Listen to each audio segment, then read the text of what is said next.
Ce podcast aborde des sujets difficiles, notamment des violences sexuelles. On nous parle souvent du choix. Elles ont choisi, elles aiment ça. Elles savent où elles vont.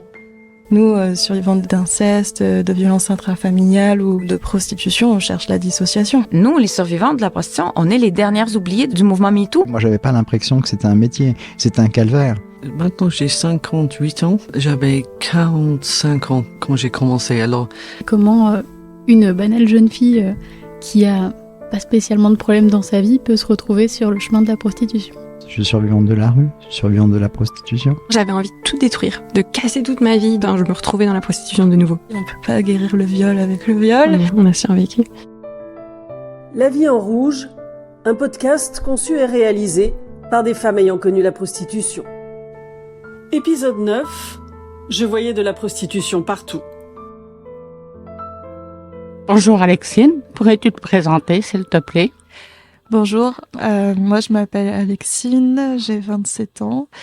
Je suis survivante de la prostitution. J'ai quitté la prostitution il y a environ, je crois, 6 ans. Et toi, peux-tu te présenter, Rosanne? Alors moi je suis Rosanne, survivante de la prostitution aussi. Je l'ai quittée en 2009 après 22 années que je considérais comme un service utile à la société, alors qu'en fait, je me détruisais moi et je n'apportais rien à personne. Eh bien voilà, on est réunis pour ce podcast parce qu'on avait envie de prendre la parole et de donner notre point de vue sur la prostitution et... Sur notre vision de la prostitution, parce qu'on y a été. Oui. On a été prostituées nous-mêmes. Et le parcours qu'on doit avoir pour pouvoir en sortir, c'est un long travail sur soi. Je suis d'accord. Bien, ce serait intéressant de parler de comment est-on arrivé à prendre la parole. Toi qui as commencé il y a très longtemps, il y a 15 ans. Oui, il y a 14 ans déjà, oui, plus de 14 ans même. À un moment, il a fallu que je fasse un choix dans ma vie. Je me voyais, moi, en tant que personne en situation de prostitution, qui n'était pas heureuse, qui souffrait, qui vieillissait à vue d'œil, qui était devenue alcoolique, faut pas se mentir. J'ai dû donc à un moment faire un choix, continuer à dire que la prostitution pouvait être un métier et pouvait être l'avenir pour les femmes, alors qu'en fait, ces 22 années n'ont été que 22 années de viol, de violence, d'appauvrissement aussi, parce que même si tout le monde pense qu'on gagne de l'argent, on le gagne, on le dépense aussitôt. Et à un moment, j'ai regardé mes 2 filles et je me suis dit, c'est tout ce que je ne veux pas pour elles, surtout pas, pour elles et pour les autres femmes aussi. Je pense qu'on a autre chose à donner aux femmes que de leur faire miroiter le monde merveilleux qu'est la prostitution. Moi, j'en suis arrivée à prendre la parole sur le sujet parce que, en fait, c'était à l'ère de MeToo quand c'est arrivé. Ça m'a donné les mots pour décrire ce que je ressentais parce qu'en fait, il y avait personne qui savait que j'étais prostituée, quoi. Ça a commencé à me faire cogiter, à me faire réfléchir, à mettre des mots sur ce que je ressentais. En fait, à sortir du personnage de la prostituée, parce que évidemment, la prostituée, c'est pas ma personnalité, elle est fabriquée de toutes pièces, elle est là pour faire plaisir aux mecs qui sont dedans. Mais moi, ça me fait pas plaisir, évidemment. Cette façon de me séparer tout le temps, en fait, ça faisait vraiment mal à la tête, ça faisait mal au cœur, à l'esprit. Physiologiquement, ça allait pas. Enfin, vraiment, c'était la dépression. J'étais vraiment au bout du rouleau. Et je me rendais compte que j'allais toujours trop loin et que j'avais l'impression qu'il y avait plus de retour en arrière possible. Et c'était atroce à vivre. Quand j'ai entendu pour la première fois des témoignages d'autres femmes qui ont vécu des violences, ça m'a permis de tout remettre en question et de me reprendre en main en quelque sorte, parce que jusque-là, j'avais totalement perdu le contrôle de ma vie et je m'en étais même plus vraiment rendu compte parce que je m'y étais presque habituée, quoi. Et arrive un moment où, à la fac, il y a un documentaire qui passe et en fait, c'est toi qui qui est dans ce documentaire et qui parle du fait que tu as été prostituée. Et moi, je me voyais même pas... je te l'ai dit quand on s'est rencontrés, que je me voyais pas comme une prostituée avant cela parce Une call girl.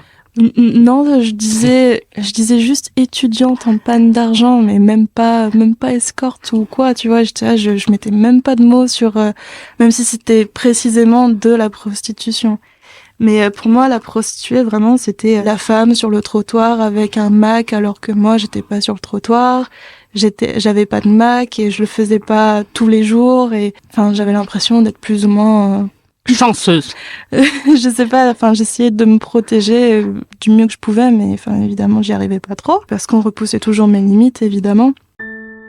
Le fait de t'avoir écouté parler de prostitution et d'avoir dit que c'était des violences, ça m'a bouleversée. Et à partir de là, je me suis tournée à côté de mon ami qui regardait le documentaire avec moi pour lui dire « Eh mais tu sais quoi ? Mais c'est exactement ce que j'ai vécu. » Et ça m'a permis de mettre des mots sur ce que j'avais vécu et on a commencé à en parler. J'ai voulu te voir. Je suis venue à la marche des survivantes en Allemagne et en Belgique et toutes les autres après. Et c'est comme ça que j'en suis venue à parler, même si au départ, j'étais vraiment pas... Je me rappelle, on me disait toujours « Oh ouais, mais tu parlais pas aux journalistes, tu te faisais toute petite. » Et maintenant, 5 ans après, me voilà devant un podcast et avec plein d'accomplissements aussi. Et oui, je me rappelle de ce premier message que j'ai reçu d'une jeune femme qui ne savait pas et qui ne pensait pas et qui ne pourrait peut-être pas. Et quand je t'ai vu arriver, après toutes ces heures en car, je me suis dit, ça, c'est une battante. Parce que le militantisme est dur. Nous, ça nous apporte beaucoup. D'abord, ça nous permet aussi de comprendre nos propres souffrances. Ça permet à d'autres femmes d'identifier leurs souffrances, leur mal-être. Parce qu'on peut dire les call girls, les prostituées, les femmes victimes de la traite, les femmes libres. En fait, dans la prostitution, aucune n'est libre. Aucune n'est call girl ou prostituée. On est toutes et tous des victimes. Victime d'un passé, victime d'un macro, victime d'un frigo vide. On parle souvent du frigo vide d'ailleurs. On peut être victime donc de la société aussi. La société qui nous détruit, qui nous ferme les portes.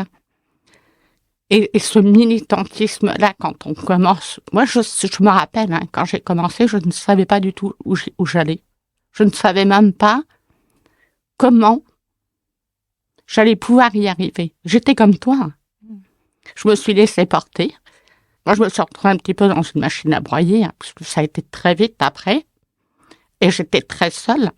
Donc, mais je me suis vraiment laissée porter par les associations, par les personnes qui m'ont encouragée. Et je pense que si j'avais dit que la prostitution pouvait être un travail, je n'aurais jamais pu me regarder dans la glace après. Je trouvais ça aussi très puissant et courageux de ta part de parler à visage découvert avec ton vrai nom alors que tu as ta famille et qui te regarde et qui t'écoute alors que ça doit rendre les choses encore plus compliquées. Pour moi, parler de prostitution avec ma famille, c'est entièrement tabou. Je me vois même pas en parler, c'est mort, je peux vraiment pas. Moi, ce que tu m'apprends, c'est que tu ne dois pas avoir honte. On est des victimes, c'est pas à nous de porter la honte, le secret, le tabou ou quoi. Et le fait de te voir parler comme ça librement, c'est tout ce que je pouvais pas rêver, tu vois, à l'époque. Et maintenant, je fais exactement pareil et finalement, c'est pas plus mal parce que je me laisse pas tomber et je laisse pas les autres filles et les autres femmes tomber en faisant ça. Ça a été difficile pour moi parce que j'avais quand même 6 enfants. J'ai quand même une grande famille, beaucoup de frères et sœurs. Il y a des choses qui allaient être dévoilées, j'allais être reconnue. Ça a été très lourd pour moi à porter. Et puis je me suis dit, de toute façon, si je le fais pas, aucune n'osera témoigner à visage découvert. Tant qu'à témoigner, autant qu'on me voit, je suis une vraie personne en fait. Pour moi, ça a été très important toute façon, j'aurais pas témoigné derrière un masque. Et ça a été très dur. Je me rappelle de ma première conférence où je crois que j'ai dû faire trembler toute la salle. Il y avait 150 personnes tellement je tremblais. J'étais avec mon micro et je me disais, si tu pars, c'est foutu. Si tu restes, tu auras gagné. Et cette journée-là, j'ai gagné une bataille. Maintenant, il faut avancer et il va falloir gagner la guerre contre le patriarcat. Pour moi, tous les clients sont des machos. Des machos violents, violeurs, agressifs. Et ce ne sont pas les gentils qu'on nous dit. Irrespectueux. Irrespectueux aussi. À 50 ans, 60 ans, prendre une jeune femme, on va parler de 18 ans, les mineurs aussi, la payer pour se dédouaner de la souffrance qu'il va lui infliger. Le problème aujourd'hui, c'est que témoigner à visage découvert quand on est en situation de prostitution, comme beaucoup d'entre vous, encore des gamines, c'est prendre un risque de la famille, c'est prendre un risque de ne jamais réussir à faire sa vie, à rencontrer quelqu'un, c'est prendre des risques de mettre des enfants au monde, d'autant plus que vous avez une prostitution qui est extrêmement dangereuse, avec ses photos et ses vidéos. Donc à tout moment, ça peut revenir et exploser. Et puis comment reprendre des études, parce qu'on me dit, oui, c'est pour payer leurs études. Aucune ne finissent leurs études. J'en suis la preuve aussi. Moi, quand j'ai commencé la prostitution, c'était pour pouvoir étudier. En fait, c'est trop bizarre parce que je voulais étudier, devenir quelqu'un, avoir une carrière professionnelle, parce qu'on me vendait ça quand j'étais gamine. Tu peux être ce que tu veux, ce que tu veux. Oui, mais je suis pauvre aussi. J'ai pas des parents derrière moi pour m'aider. Enfin, la famille, c'est extrêmement compliqué. Il y a énormément de négligence à ce niveau-là. On se parle pas du tout. Et en fait, c'est à l'image d'aujourd'hui. Ma famille ne me parle pas. Après être sortie de prostitution, j'arrivais pas à me reprendre en main. C'était vraiment terrible jusqu'à ce que je trouve le féminisme. Il y a des gens qui me disent, tu pourrais faire des études, trouver un travail. Mais je sens que je suis pas prête. Parce que ce qu'on oublie aussi, c'est que je suis polytraumatisée. J'ai une anxiété sociale horrible que j'essaye de cacher. Ce que je dis pas, c'est que quand je vois des gens, j'ai juste envie de boire. Parce que moi, parler à des gens, ça me fout en l'air. Ça me stresse trop. Et moi, je dois me battre contre des souvenirs intrusifs qui sont insupportables à vivre. Quand moi, je me balade dans ma ville, ça fait 7 ans ou 8 ans que j'y vis. Il y a bien des quartiers que je peux pas traverser parce que ça me rappelle la prostitution. Reprendre une activité, une vie sociale, c'est tout simplement le parcours du combattant. J'ai travaillé dans les vignes donc pendant les saisons. Premier coup de téléphone que j'ai donné pour pouvoir travailler dans les vignes, j'étais contente de tomber sur ce répondeur. Mmh. J'ai laissé un message et elle m'a rappelé. Ça a été complètement différent. Et quand elle m'a dit que j'étais pas vieille et que je pouvais travailler, j'étais au summum du bonheur. J'ai travaillé 11 ans avec eux. Jamais, aucun, ni lui, ni elle, ni sa fille, ne m'a parlé de prostitution. Mais ça a été très, très compliqué. J'aurais pas pu m'insérer complètement dans une carrière professionnelle. Aller demander de l'aide à une assistante sociale, j'aurais pas pu non plus. C'est long, mais ça revient.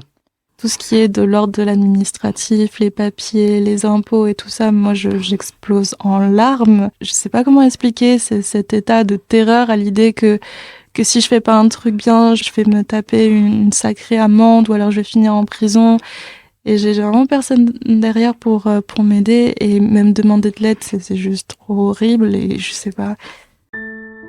Mais je vois la prostitution partout. Enfin, on me dit, va dans l'hôtellerie, pourquoi pas, c'est sympa, la réceptionniste ou quoi. Et je suis là, mais je fais quoi, moi, s'il y a une prostituée et un client qui débarque? Je vais être paralysée, quoi. Enfin, moi, je fais quoi dans ces moments-là? Et les gens, ils pensent que je vais savoir réagir parce que alors je vais être formée. Non, mais je suis concernée, je peux pas. C'est horrible de me dire non, mais tu peux le faire. Non. Et il y a plein de situations comme ça. Et puis juste le fait de croiser des hommes dans la rue ou dans le milieu du travail, moi être obligée confrontée à ce genre de situation, je peux pas, vraiment pas, c'est insupportable. Ce que tu viens de dire dans l'hôtellerie, c'est tellement vrai. Pendant le confinement, ils mettaient les proxénètes et les victimes dans le même hôtel. C'est incompréhensible. Je suis pareil. Je travaillerai pas dans un hôtel, je travaillerai pas dans un restaurant, j'aurais trop peur. Dans un bar, pareil. Je peux pas non plus.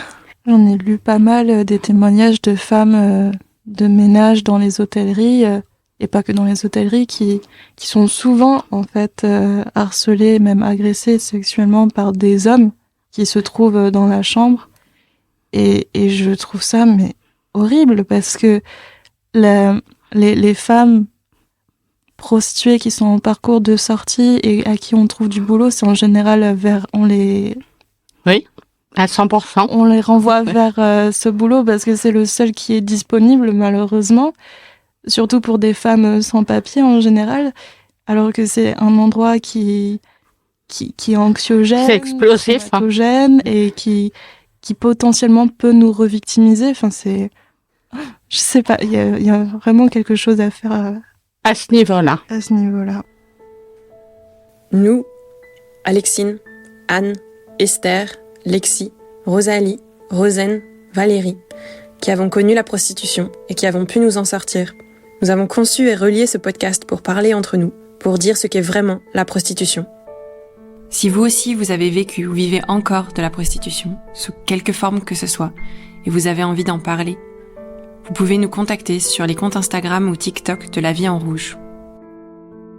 La Vie en Rouge, un podcast conçu et réalisé par des femmes ayant connu la prostitution. L'ensemble des épisodes sont disponibles sur les plateformes habituelles. Avec le soutien éditorial, logistique et financier du Mouvement du Nid, enregistré au studio La Poudre à la Cité Audacieuse. Merci à la Fondation des Femmes pour son soutien indéfectible à toutes les femmes victimes de violences.